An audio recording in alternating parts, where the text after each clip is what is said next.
Hi, it's Gary. Welcome to today's video. Those of you that have followed me for a while, you may realise one of my hobbies is collecting and using fountain pens. I really enjoy using these and the different styles of writing that it lets me use. Now, it's not just the pen, there's a whole trifecta involved. There's your pen, there's the ink, and then there's the paper. Now, in today's video, I'm actually going to take a quick look at paper, but we're only going to focus on paper sizes.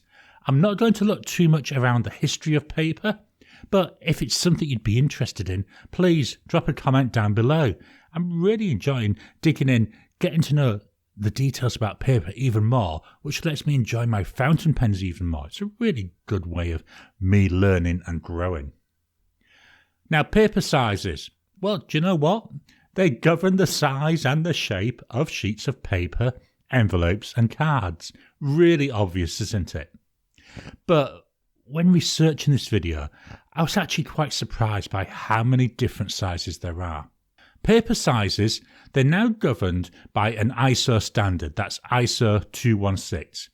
It's used across the world apart from North America and parts of Central and South America, where they use the North American paper sizes. ISO 216 itself, it's actually based on a German standard that was called DIN 476. Because of the popularity of this German standard, it was adopted as this ISO 216 in 1975. There are three main size classes. They are A, B and C. Let's take a closer look at them. The Yearsized papers, they're the most common papers. You know, we're all used to seeing these A4 size pages. Some of us, we may look at A5. But how do these papers get the names? What defines the sizes? Well, the A series of papers, there are 11 sizes. They go from A0 all the way up to A11. There used to be some additional sizes. I think it used to go up to A15, but they've all been discontinued now. A0, that used to be the starting sheet size. It's got an area of 1 square metre. The sides of these sheets, they're 1,189 millimetres by 841 millimetres.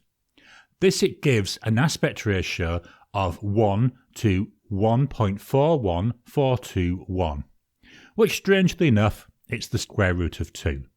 Now, as we go through this series of sizes, each one is determined by folding the previous size along its longest side. So for an A4 sheet, here we've got an A4 notebook. I'm going to put it here. To get an A5, we would fold along this side. And here's one A5. And then if I put it next to it, we can see, there we go. So 2 A5s make 1 A4. Strangely enough, 2 A4 sheets, they'll make 1 A3. This was first identified and defined by a German called Georg Christoph Lichtenberg. I hope I haven't mangled the name. That was all the way back in 1786. So this paper size been around for quite a while, hasn't it? The A2, the A3, as well as the B3, B4 and B5 sizes. We'll talk about the B sizes in a minute. They were developed in France by Lazare Carnot, and they were actually released during the French Revolution. So again, been around for a long time. This was further standardised by Dr. Walter Portman, and he turned it into a proper system.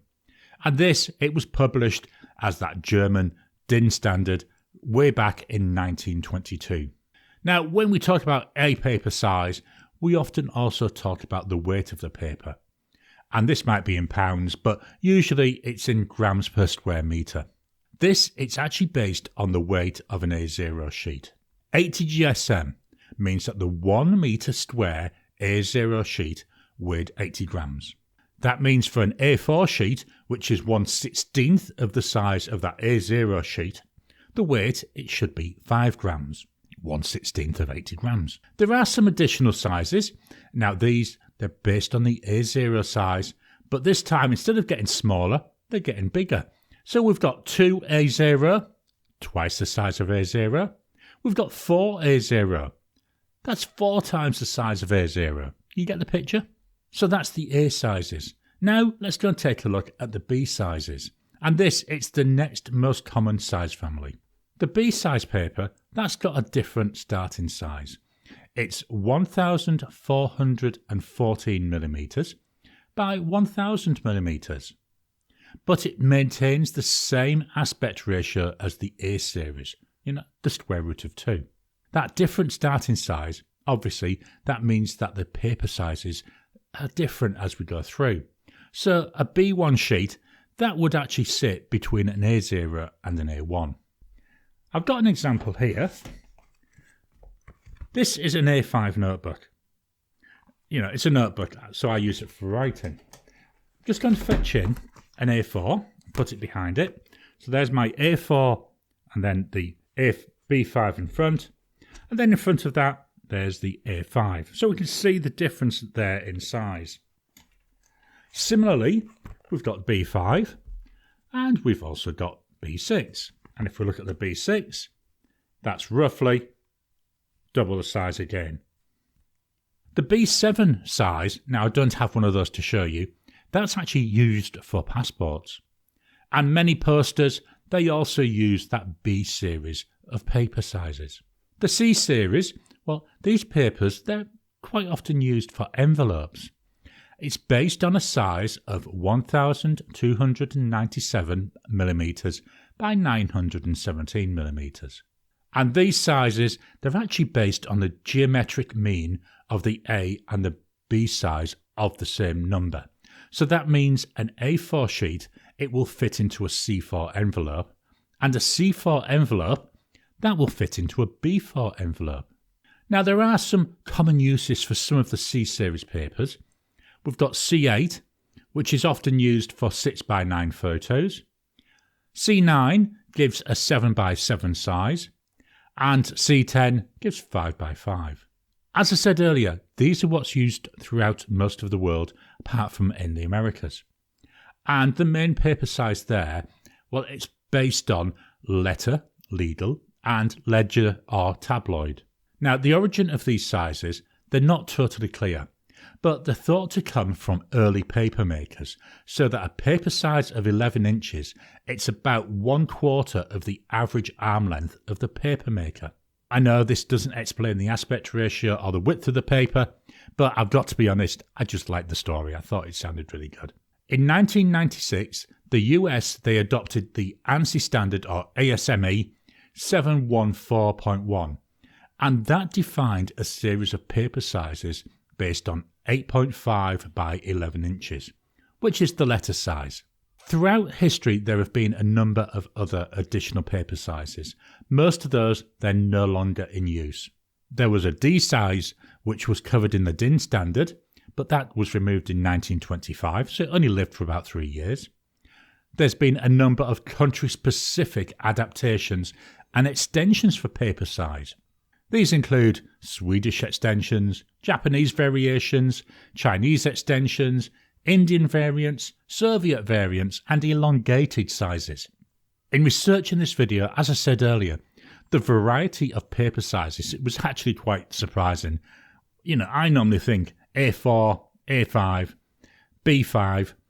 I don't really think too much about all the other sizes that there are. So it was quite an eye-opener to research this video.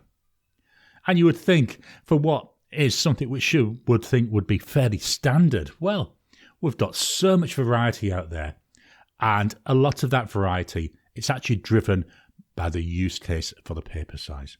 I hope you've enjoyed this video. As I said a few times, I've loved researching this because it feeds into my fountain pen hobby. What are your thoughts on paper sizes? As I've said earlier, would you like me to do some more videos looking at maybe the history of paper, maybe different paper types? Please drop a comment down below. Let's kickstart the conversation. Please hit the thumbs up button. Every time you like, every time you comment, helps with the YouTube algorithm. If you haven't already, please subscribe to my channel so that you can get new videos as I release them. I'll talk to you again soon.